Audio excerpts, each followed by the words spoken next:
Réconciliation dans la communauté méthodiste de Côte d'Ivoire. Vœu cher à plusieurs fidèles, pourra-t-il se réaliser? Tout est possible à celui qui croit, dit Marc 9, verset 23. La réconciliation, d'accord, mais dans le respect des uns et des autres, a confié le révérend pasteur Bruno Bobioc, président de l'église protestante méthodiste de Côte d'Ivoire, en abrégé EPMC. Il était face à la presse le mardi 27 août 2024 à Koumassi. L'homme de Dieu a informé l'opinion nationale et internationale que l'église protestante méthodiste n'est ni de près ni de loin concernée par le culte de réconciliation des méthodistes ivoiriens qui fait parler de lui depuis leur dernière conférence de presse tenue en juin dernier à Saint-Egidio de Treichville. Malgré leur volonté de voir la famille des méthodistes se réunir à nouveau sur le même autel à travers un courrier adressé au président Benjamin Boni de l'ex-MUC, devenu désormais Église méthodiste de Côte d'Ivoire, leur requête reste à ce jour sans suite.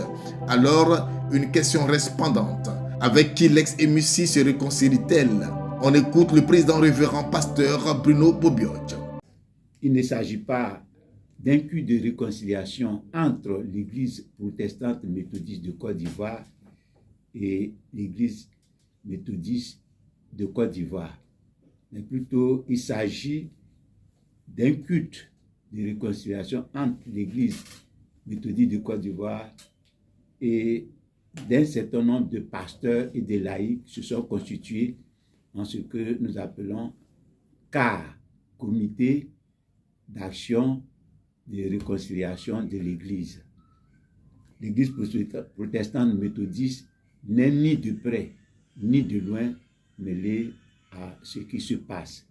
Donc nous avons voulu appeler tout le monde, informer le monde entier, le public, pour dire que nous ne sommes pas associés à ce culte. Il ne faudrait pas faire d'amalgame, pour confondre l'Église protestante méthodiste à ce qu'on appelle les frères de l'autre bord. Notre nom, c'est Église protestante méthodiste et non les frères de l'autre bord. Donc, c'est un culte qui concerne les frères de l'autre bord et l'Église méthodiste de Côte d'Ivoire. Voilà pourquoi nous avons voulu donc vraiment informer tout le monde entier. Il n'y a jamais eu d'approche, il n'y a jamais eu d'acte, donc, pouvant nous amener à nous rencontrer. D'ailleurs, nous avons adressé une correspondance au bishop Benjamin Boni, lui demandant que nous sommes ouverts à la réconciliation.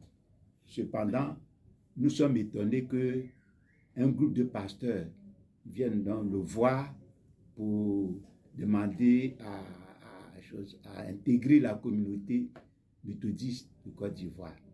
Donc, s'il accepte ce groupe-là, ça veut dire qu'il met de fait, de facto, un obstacle entre nous et l'Église méthodiste de Côte d'Ivoire en ce qui concerne la réconciliation. Abordant dans le même sens, le vice-président de l'EPMC a dénoncé le fait d'être traité de dissident par les responsables de l'Église méthodiste de Côte d'Ivoire. On écoute M. Denis Mekiro Akbar. Je crois que la réconciliation, comme a dit le président, elle s'impose à chacun de nous quotidiennement, dans nos ménages, dans nos familles. Personne ne peut être contre la réconciliation, sincère et vraie. S'il faut se réconcilier et puis demain se bagarrer, ce n'est pas la peine de se réconcilier. Ils disent que nous sommes des dissidents, qui ne peuvent pas discuter avec des dissidents. C'est nous qui nous sommes fâchés pour partir de l'Église méthodiste unie. Par conséquent, c'est à nous de revenir sans poser des conditions. Oubliant en même temps que l'Église protestante méthodiste existe depuis 1870 et que même aux États-Unis, l'Église méthodiste unie existe depuis 1968. Donc on ne peut pas nous dire, une Église plus que centenaire, que nous sommes des dissidents. Nous ne sommes dissidents à rien du tout. Ce sont eux qui sont des dissidents. Ils sont des dissidents à l'Église protestante méthodiste de Côte d'Ivoire. Mais, comme disent les hommes politiques, le temps, c'est l'autre nom de Dieu. Au début, on a dit que c'était une église qui allait avec les homosexuels, les transsexuels, les lesbiennes, et ceci et cela. Toute la Côte d'Ivoire le sait, on a crié qu'on était jaloux, menteurs, et ci et ça. Mais 20 ans après, eux-mêmes, ils ont confessé publiquement que par motif de conscience et de la parole de Dieu, ils ne peuvent pas être dans une église homosexuelle. Mais ils le savaient au départ, puisque ça a été vraiment ce qui nous a forcé, j'allais dire, à nous séparer. Ce n'est pas nouveau. Et ce n'est nouveau pour personne. Pour ceux qui suivent l'actualité, ce n'est pas nouveau. Qu'on ne vienne pas tout d'un coup déclarer des choses que tout le monde sait. Nous sommes contemporains de l'histoire. Voilà. Et donc, ils nous appellent les dissidents. Et comme nous sommes des dissidents, ils ne peuvent pas nous associer à la réconciliation. Mais nous affirmons que nous ne sommes pas des dissidents, que nous sommes des protestants méthodistes de Côte d'Ivoire, église plus que centenaire qui existe depuis 1870.